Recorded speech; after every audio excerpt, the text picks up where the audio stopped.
Yeah, what's up YouTube? Today we're gonna be talking tourniquets, alright?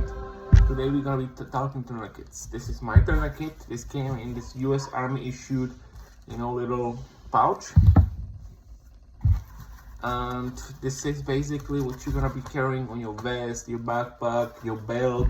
I personally like this because I can take these things off, as y'all can see. And I can stuck my belt through here. I can stuck my belt and I can have it on my, vest, whatever. The good part of this, I can also have, if I have a mole, I can just slap it on. All right. How do I use a tourniquet? That's a good question, actually. How do we? Let me see. So you open this little thing here, I guess. I'm just playing with y'all. I got proper training how to use them and all that stuff. Okay. Y'all should get that too. Don't depend on a YouTube video to, teach you how to use one. Okay, this is not what I'm doing this for. This is a very interesting one too. So you open this whole thing, all right? Since I'm gonna be putting this on the arm, the reason I'm putting this on this arm is okay because it makes me feel comfortable. You tied it as hard as you can. Don't be scared. I'm not gonna do it right now because it hurts. Okay, and we're not doing that. So basically, what you do is you turn it like this, and you turn it as hardest as you can. As hardest as you can. I'm not gonna do that. I'm not gonna do it to myself because it hurts, and I'm not. But when you're done with that, okay, you put this, you wedge it between here, and you slap this across. You take a marker. I'm gonna use a pencil for demonstration purposes. And you put the time you put it on, okay? That way the emergency room, the EMT guys, whatever know exactly what time this was put on. Because it's important, to blood flow out and stuff.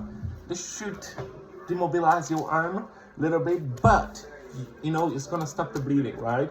You wanna always apply the hard on the wound. So if I got shot right here, this is the perfect spot, okay? And so on and so on. You can do it on your feet, your legs, whatever as well.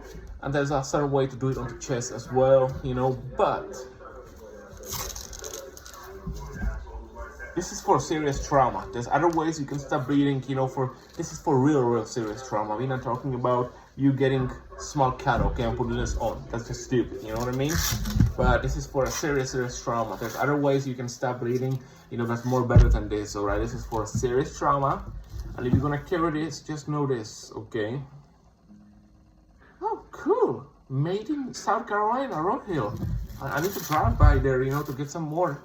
Just kidding, I already ordered some more because I think tourniquet is the best, most useful single little item that's out there, when it comes to medical stuff.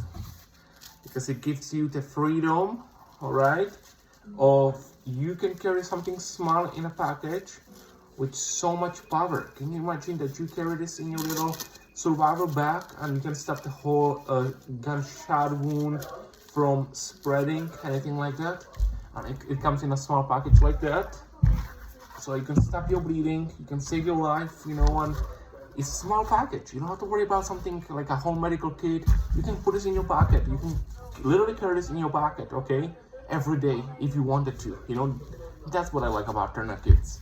Do I like them like a whole thing when it comes to serious wounds? Not much, because if it's a chest seal wound, there's other stuff you have to do, in order to stop your bleeding if you get shot in the chest, but anything that comes to arm, most likely very deep cut that's literally got an artery or something like that, just apply it over and you hope for the best, right? So tourniquets, I think they're great. They just need some more practice, let's put it that way, okay? They need you to actually practice with them. You should not be getting something like this and putting in your backpack and not knowing how to use it. You should get a training, you know what I mean? Like, you should go out there, get a class, whatever, to know how to do. Everybody should have a first aid class, Boy Scouts type of stuff. Yes, you should.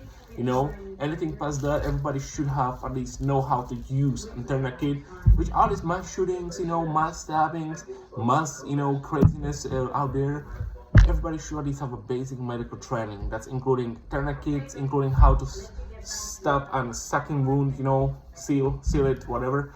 It's like, if you get shot, okay, it's not about you, it's about the people around you. Because if I'm getting shot and I'm passing out, I'm not gonna help myself. I'm not gonna be able to stop the bleed. I'm already passed out, right? but it's more for other people around you. So if all of us have some type of medical training, and let's say there's a mass shooting, if I'm not shot, I can help other people, right? That's what this is about, you know what I mean? You should have some type of medical training these days because things are crazy, and when you're out there and you go with your family, something like that, there's a mass shooter, thankfully, hopefully, God will never allow us, and I never have to deal with this. But when I'm out there in public, I always have one near me, alright? If it's gonna be my EDC backpack, it's gonna be in my car, sometimes on my person, depends. I prefer this one here, the cat one, because they have different versions, alright? And different companies make them, and I'm like, I like this one. I was trained on this one. This is what I took my class with. This is what I did my certification on, all that. I like this model, alright? The cat is C-A-T, cat. I have a cat, so right, sleeping right there, you know what I mean? So this is a good to remember the brand because it's basically spells cat, So thanks for watching, and if y'all got any questions, leave a comment.